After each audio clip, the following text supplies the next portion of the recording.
میں کہتا ہوں اگر ہم نے اپنی نسل کو نہ بتایا تو آنے والی نسل ہماری دجال کے قبضے میں ہوگی، اگر اس کے ساتھ نفرت پیدا نہ کی تو، کیونکہ وہ بھرپور پیکج بھی دے گا، زندہ بھی کرے گا، مارے گا بھی۔ آج بھی لوگ کہتے ہیں جناب جو ہے وہ ہم نے اپنی معیشت بھی تو بچانی ہے، ہمارے ایوان بالا کے اندر قرارداد پیش کی کہ ہمیں بھی ڈالر چاہیے، تو وہ پیکج بھی دے گا اور دوسری جانب خوف بھی دے گا، اور بہت سارے لوگ دجال کے ساتھ کھڑے ہو جائیں گے، لیکن جن کے سینے میں ایمان کا چراغاں ہوگا وہ ٹکڑے ٹکڑے بھی کر دے گا، پھر بھی کلمہ حق نہیں چھوڑیں گے۔ ہم نے اپنے آپ کو اتنا مضبوط کرنا ہے، اپنی نسلوں کو اتنا مضبوط کرنا ہے، یہ کسی صورت کے اندر بھی دجال کے ساتھ کھڑی۔ یہ جو 30 جھوٹے نبوت کے دعوے دار ہیں، ان کو کذاب بھی کہا گیا، ان کو دجال بھی کہا گیا، اور دجال اعظم بڑا دجال وہ سب سے آخر میں آنے والا ہے، لیکن وہ اس کا استدراج تو ہوگا جو کچھ دیر چلے گا، لیکن حضرت عیسیٰ کے انفاذ سے وہ پگھل جائے گا اور اللہ اسلام کا بول بالا کرے گا۔ تو آج نہیں تو کل اسلام کا بول بالا ہونے والا ہے۔ ان مشکل حالات میں تذبذب میں مبتلا نہیں ہونا، کمزوری میں نہیں آنا۔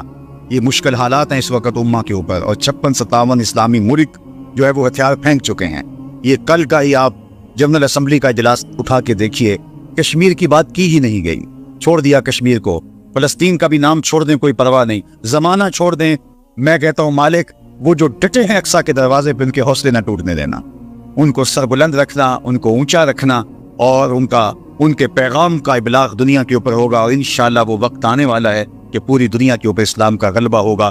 آ ملے گے سینہ چاکانے چمن سے سینہ چاک، بزم گل کی ہم نفس باد صبا ہو جائے گی، شبنم افشانی پیدا کرے گی میری سوز و ساز، اس چمن کی ہر کلی درداش نہ ہو جائے گی، آسماں سحر کے نور سے ہوگا آئینہ پوش، اور ظلمت رات کی سیما پا ہو جائے گی، شب گریزہ ہوگی آ کر جلوہ خورشید سے، یہ چمن معمور ہوگا نغمہ توحید سے۔ انشاءاللہ ہم نے حصہ ڈالنا ہے اور دعا کرنی، اللہ اگر ہماری زندگی میں حضرت امام مہدی حضرت عیسیٰ آئے، اللہ ان کے لشکر میں شامل فرمانا، اور ہماری اولادوں یا اولادوں کی اولادوں کی زندگی میں یہ سعادت ان کو نصیب ہو، تو اللہ وہ دجال کے ساتھ نہ کھڑے ہوں، وہ امام مہدی کے ساتھ کھڑے ہو، حضرت عیسیٰ کے ساتھ کھڑے۔ اور انشاءاللہ مجھے یقین ہے کہ ہماری نسل دجال کے ساتھ نہیں کھڑی ہوں گی، کیونکہ روح اور دین کا نور ان کے سینے کے اندر انڈھیل گئے، اس کے 2 آنکھوں کے درمیان واضح طور پہ کافر لکھا ہوگا، جو مومن دیکھے گا بھی پہچانے گا بھی، اور جب پہچان لے گا پھر کوئی فرق نہیں پڑتا کہ اس کے ٹکڑے کیے جاتے ہیں، اس کے جسم کی بوٹیاں کی جاتی ہیں یا قیمہ کیا جاتا ہے، اس کو کوئی فرق نہیں پڑتا، وہ کھڑا ہو کے کہے گا کہ میں تیرے ساتھ نہیں ہوں، میں حضرت عیسیٰ کے لشکر میں شامل ہوں۔ اللہ جل شانہ کی بارگاہ میں آپ سارے لوگوں کی آمین کے ساتھ دعا ہے کہ اللہ اس امت کو غلبہ عطا فرمائے، اور ہمیں حضور علیہ الصلوۃ والسلام کے دین کا سچا سپاہی بنائے، اور دنیا آخرت کی بلائیاں ہمارا مقسوم کرے۔ اقبال کے سارے فلسفے کا رس نچوڑیں تو جو جوس نکلتا ہے، رس نکلتا ہے، وہ یہ ہے کہ محمد سے وفا تو نے تو ہم تیرے ہیں، یہ جہاں چیز ہے کیا لوح و قلم تیرے ہیں۔ اقبال کہتا ہے حضور سے وفا کر لو، پھر قلم بھی تمہارے ہاتھ میں دے دیں گے، تختی بھی تمہیں ہی دے دیں گے، لوح بھی تمہیں پکڑا دیں گے، پھر تمہاری تقریر کے فیصلے واشنگٹن میں نہیں ہوں گے، بلکہ خدا بندے سے خود پوچھے گا بتا تیری رضا کیا ہے۔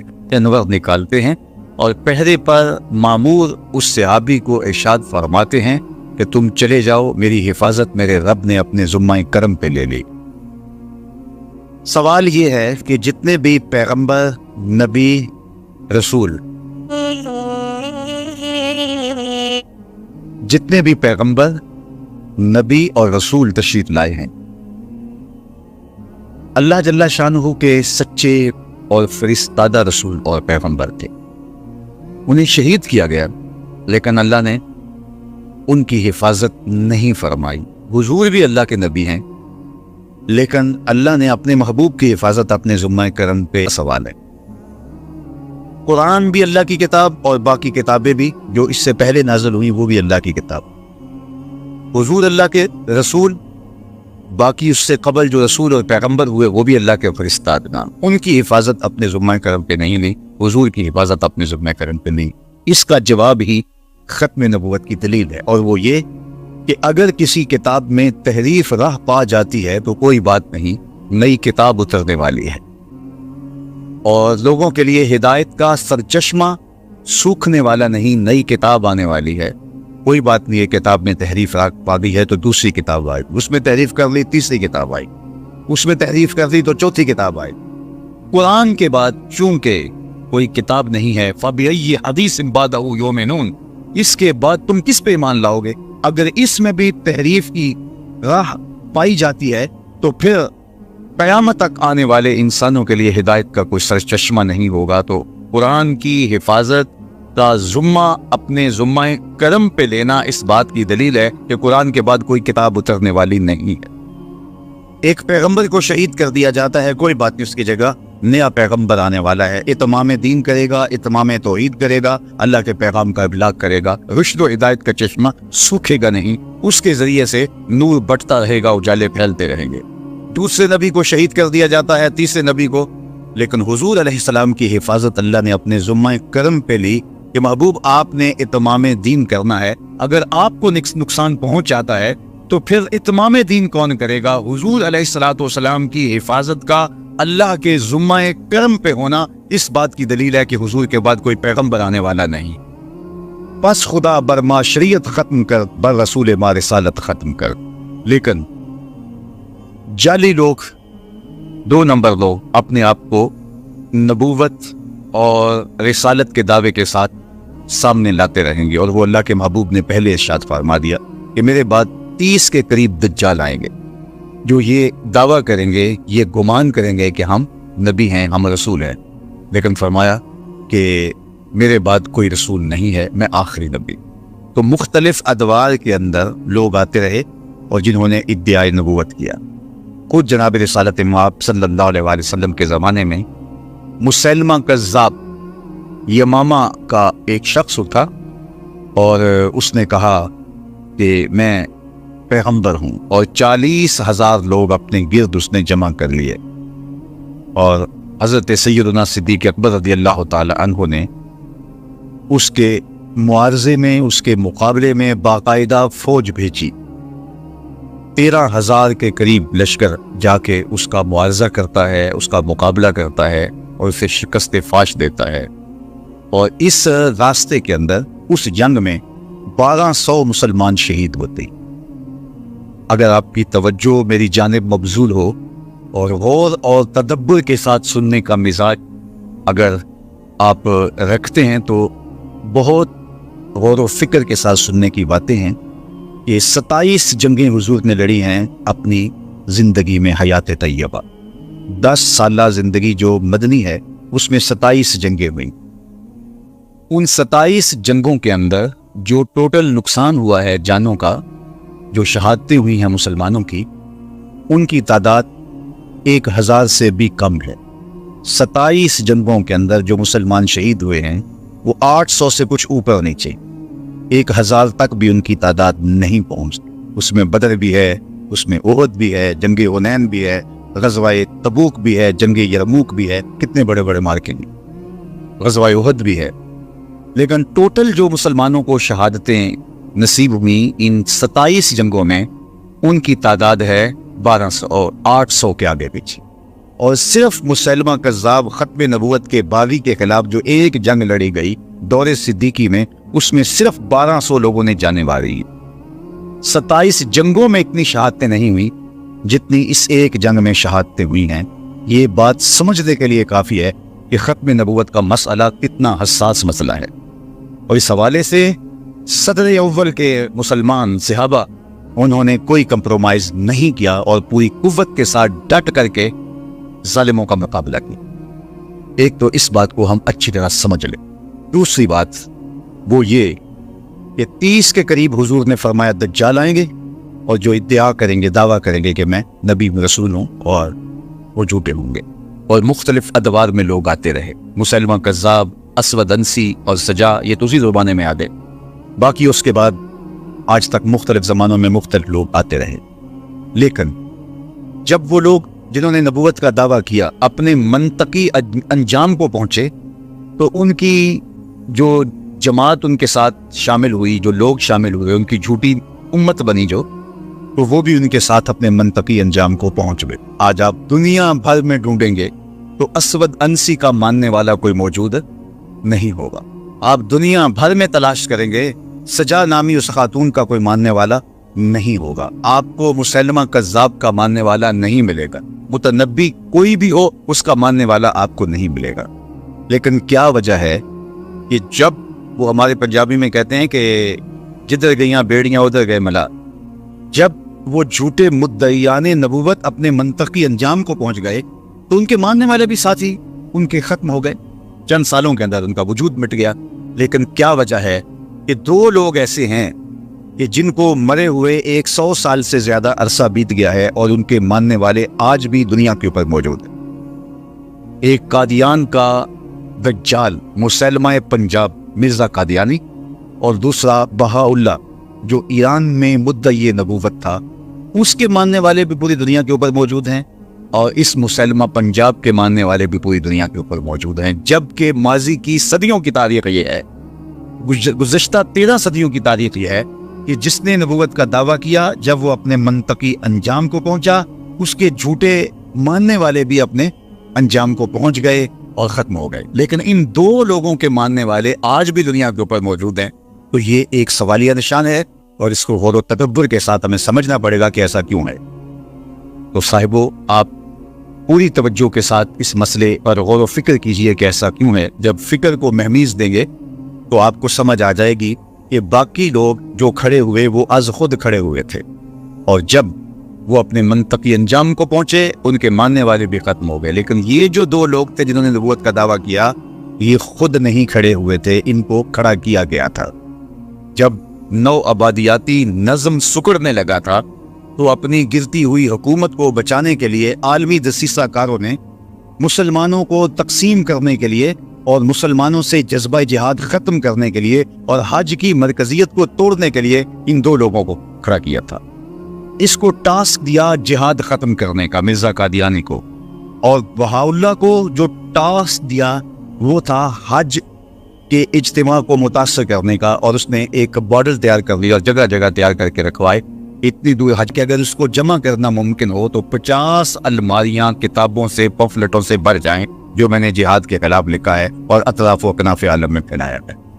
تو اس کو ٹاسک دیا گیا تھا کہ مسلمان کے سینے سے جہاد کو ختم کیا جائے. چونکہ انگریز نے حکومت چھینی تھی مسلمانوں سے. ہندو تو پہلے بھی غلام تھے، اب وہ ان کے غلام ہو گئے. انہیں ہندو سے ڈر نہیں تھا، انہیں ڈر تھا مسلمانوں سے. فروغ آدم خاکی سے انجم سہمے جاتے ہیں کہ یہ ٹوٹا ہوا تارا مہ کامل نہ بن جائے. اس لیے وہ قوت جسے جہاد کہتے ہیں اس کو ختم کرنے کے لیے مرزا غلام محمد قادیانی کو کھڑا کیا گیا. اور اس کی جتنی بھی تحریرات ہیں آپ پڑھ کے دیکھیں تو اس نے جہاد کے خلاف بات کی ہے کہ یہ نہیں ہونا چاہیے، قلم کا زمانہ ہے، جہاد کا زمانہ نہیں ہے. اگرچہ امت مسلمہ نے اس کو مسترد کر دیا اور وہ بدترین موت مر گیا، لیکن چونکہ جنہوں نے کھڑا کیا تھا وہ تو آج بھی ان کی سرپرستی کر رہے ہیں، لہٰذا ان کے ماننے والے آج بھی موجود ہیں. اس دور کے اشرافیہ نے مانا تھا، کیونکہ تاج برطانیہ کے زیر سایہ یہ پودا کاشت کیا گیا تھا اور ان لوگوں کو اس کے سائے میں لا کے بٹھایا گیا تھا. تو اس دور کے اشرافیہ نے مانا تھا اور اس کو اپنا معاذ اللہ پیغمبر کہا تھا. اور آج بھی مغرب دھڑا دھڑ ان کو ویزے دیتا ہے، جبکہ آج ان ممالک کا ویزا لینا کار دارت، لیکن ان کو 1 سیکنڈ میں ویزا مل جاتا ہے. اور وہ اس لیے کہ ان کے سرپرست جو ہے وہ ان کو جو ہے وہ راستہ دیتے ہیں اور ان کو حفاظتوں کا حصار دیتے ہیں اور ان کو تکریم دیتے ہیں. اس لیے آج بھی پاکستان کے اندر 1 سال میں محتاط اندازے کے مطابق 10,000 لوگ 1 سال میں بیرون ملک جانے کے لیے اپنے آپ کو مرزائی لکھ رہے ہیں. اور مرزائی لکھنے کا مطلب مرزائی ہو جانا ہے. اگر کوئی شخص کہتا ہے کہ چلو کوئی بات نہیں، میں اوپر سے لکھ رہا ہوں، شریعت کے حکام ظاہر پہ ہوتے ہیں، وہ مرزائی ہو جاتا ہے. اور ہمارے قریب ایک واقعہ ہوا کہ ایک شخص نے بیرون ملک جانے کے لیے کاغذ بھرے اور اس کے اوپر مرزائی لکھا، لیکن ابھی جا نہیں سکا تھا. وہ بدبخت کے موت کی گھاٹ اتر گیا اور اللہ کی گرفت میں آ گیا. تو اس کے خاندان والوں نے کہا کہ چونکہ یہ تو ایک طریقہ تھا باہر جانے کا، اسے مسلمانوں کے قبرستان میں دفن کر دیا گیا. لیکن پھر بعد میں مسلمانوں کے احتجاج کی وجہ سے اس کو اکھاڑ کر کے مسلمانوں کے قبرستان سے نکالا. تو یہ بات ذہن میں رکھیے گا کہ یہ خود کاشتہ پودا نہیں ہے، بلکہ یہ یہودیت کا کاشت کیا ہوا پودا ہے۔ اس لیے علامہ اقبال نے کہا تھا کہ مرزائیت یہودیت کا چربہ ہے، اور کسی نے کہا تھا کہ یہ اسلام کے بھی دشمن ہیں اور پاکستان کے بھی دشمن، اور انہوں نے ہمیشہ اسلام کو نقصان پہنچایا، اور انہوں نے ہمیشہ پاکستان کو نقصان پہنچایا۔ لیکن دنیا کی تاریخ کا یہ انوکھا باب ہے کہ پاکستان کی نیشنل اسمبلی میں ان کو قانوناً پاکستان کے آئین اور دستور کے مطابق کافر ڈکلیئر کیا گیا، لہٰذا انہوں نے اس کو مانا نہیں، تسلیم نہیں کیا، اور در بدری کی ٹھوکریں کھا رہے ہیں اور ذلیل و رسوا ہو رہے ہیں۔ لیکن یہ قانون باقی رہے گا، آئے دن چھیڑ چھاڑ کی جاتی ہے اور یہ کوشش کی جاتی ہے، اور لوگوں کے دل میں ان کا جو ہے وہ ان کو مظلوم بنا کے پیش کیا جاتا ہے کہ یہ بھی تو اس ملک کے باسی ہیں، ان کو بھی حق ہونا چاہیے، اور یہ حکومت فیصلہ واپس لے لے کسی طرح سے، یا اس کے اندر کوئی ترمیم کر لی جائے۔ لیکن میں کہتا ہوں کہ آسمان تو پھٹ سکتا ہے، زمین کے ٹکڑے تو ہو سکتے ہیں، چاند بے نور ہو سکتا ہے، سورج بے نور ہو سکتا ہے، لیکن مرزائی کل بھی کافر تھے، مرزائی آج بھی کافر ہیں، اور مرزائی کل بھی کافر رہیں۔ مرزائی کبھی بھی جو ہے وہ اس دائرے سے نہیں نکل سکتے، کیونکہ جو حضور کے ختم نبوت کا منکر ہے وہ کافر ہے۔ دوسری بات آپ کی توجہ چاہوں گا، اللہ آپ کے جذبوں کو سلامت رکھے، لیکن میں چاہوں گا کہ زیادہ سے زیادہ آپ اس مسئلے کو سننے کی کوشش کریں۔ نعروں کا ذوق آخر میں، بعد میں، یا اس سے پہلے بھی میرا خیال آپ پورا کر چکے ہوں گے، بس میری گفتگو کی طرف آپ کی توجہ رہے۔ تو یہ جہاد کے خلاف ایک عملی تحریک تھی، اور اس کی سرپرستی ان لوگوں نے کی جن کو جہاد سے خطرہ تھا، اور یہ وہی لوگ تھے جنہوں نے مسلمانوں سے حکومت چنی تھی۔ پاکستان بننے کے بعد بھی انہوں نے پاکستان کو قبول نہیں کیا۔ آج بھی ربوے کے اندر جو قبریں ہیں، وہاں جو لوگ ان کے دفن ہوتے ہیں ان کو امانتاً دفن کیا جاتا ہے۔ وہ کہتے ہیں کہ پاکستان ٹوٹ جائے گا، ان کے عقائد میں یہ شامل ہے، اور ہم ان لاشوں کو اٹھا کے قادیان میں جا کے دفن کریں گے۔ جب پاکستان ایٹمی طاقت بنا تو پوری دنیا کے اوپر چراغاں کیا گیا، لیکن ربوے میں سوگ منایا، اور جب پاکستان دو لخت ہوا، پاکستان جب ٹوٹا اور بنگلہ دیش اور پاکستان دو الگ حصوں میں بٹا، تو اس وقت قادیان میں چراغاں کیا گیا تھا، اور ان کا خیال تھا کہ پاکستان بھی ان قریب ٹوٹ جائے گا۔ لیکن میں بار بار کہہ چکا ہوں، مشکل وقت قوموں پہ آتے ہیں، آتے رہیں گے، ہمارے گھروں میں بھی آتے ہیں، خاندانوں میں بھی آتے ہیں، بستیوں شہروں میں بھی آتے ہیں، لیکن سن لیجئے، پاکستان ختم ہونے کے لیے نہیں، قیامت تک قائم رہنے کے لیے ماض وجود میں آیا۔ پاکستان مٹنے کے لیے نہیں بنا تھا، یہ سبز ہلالی پرچم قیامت تک فضاؤں میں جھولتا رہے گا، اور پاکستان کل بھی زندہ باد تھا، پاکستان آج بھی زندہ باد ہے، اور پاکستان کا نام روشن رہے گا۔ مشکل وقت گزر جائے گا انشاءاللہ، اور پورے پاکستان کی عظمتوں کے لہرا کر۔ تیسری بات، اور میری گفتگو اختتام کی طرف چلی جائے گی، کہ جہاد کے خاتمے کے لیے یہ سارا ڈرامہ رچایا گیا تھا۔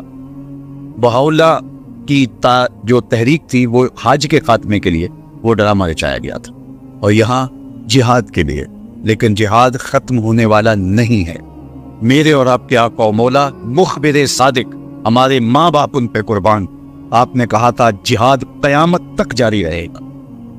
تھوڑے لوگ ہوں گے لیکن لڑتے رہیں گے، اور فرمایا اقصی کے دروازوں پر لوگ موجود رہیں گے جو جہاد کا پرچم اٹھائے رکھیں گے۔ اور آج اقصی کے دروازوں پر لڑنے والے غزہ کے ان مجاہدوں کو ہم سیلوٹ کرتے ہیں، سلام پیش کرتے ہیں کہ پوری دنیا نے ان کا ساتھ چھوڑ دیا، اور کفر اسرائیل کے ساتھ آ کے کھڑا ہو گیا۔ اپنے سرکاری جہاز میں بیٹھ کے بھی برطانیہ کا وزیر اعظم پہنچ سکتا تھا اسرائیل میں، لیکن اس نے ترجیح دی جنگی جہاز میں بیٹھ کر کے وہاں پہنچنے کی، اور اس نے عملاً بتایا بھی اور کہا بھی کہ میں اس لیے جنگی جہاز میں جا رہا ہوں اسرائیل، تاکہ ان کو میں بتا سکوں کہ ہم ہر طرح سے تمہارے ساتھ ہیں۔ لیکن 56-57 اسلامی ملکوں میں کوئی ایک بھی نہیں گیا جو غزہ کے یتیموں کے سر پہ ہاتھ رکھ سکے کہ ہم بھی تمہارے ساتھ ہیں۔ لیکن غزہ کے مجاہدوں، تمہیں سلام ہو، تمہیں آمنہ کا لال دیکھ رہا ہے۔ سنو میرے حضور نے ارشاد فرمایا، والذی، ارشاد فرمایا حضور نے کہ قرب قیامت میں جب دجال آئے گا، ابھی تو دجال کا ظہور ہونے والا ہے، دجالی قوتوں کا ظہور ہے، لیکن فرمایا قرب قیامت میں جب دجال آئے گا تو میرے غلام اس کے مقابلے میں نکلیں گے حق کے راستے پہ اپنا سب کچھ کٹوانے کے لیے۔ سنو، صحاح کی روایت ہے، انی لعارف اسماءہم، میں اپنے ان غلاموں کو نام بنام جانتا ہوں. وَأَسْمَاءَ آبَائِهِمْ، ان غلاموں کے ماں باپ کے ناموں کو بھی جانتا ہوں، کہانی ختموں کو بھی جانتا ہوں. کون سا غلام، کس کا بیٹا کس رنگ کی سواری پہ بیٹھ کے جہاد کرے گا، حضور فرمایا میں پہچانتا ہوں. غزہ والو تمہیں مبارک ہو، تجھے آمنہ کے لال پہچان رہے ہیں. زمانہ تمہیں چھوڑ دے، تمہیں پرواہ نہیں ہونی چاہیے، اس لیے کہ آمنہ کے لال تمہیں پہچانتے بھی ہیں، تمہیں جانتے بھی ہیں، اور جن سواریوں پہ تم جہاد کر رہے ہو ان سواریوں کے رنگوں کو بھی پہچانتے ہیں. اور یہ جہاد کبھی ختم نہیں ہوگا.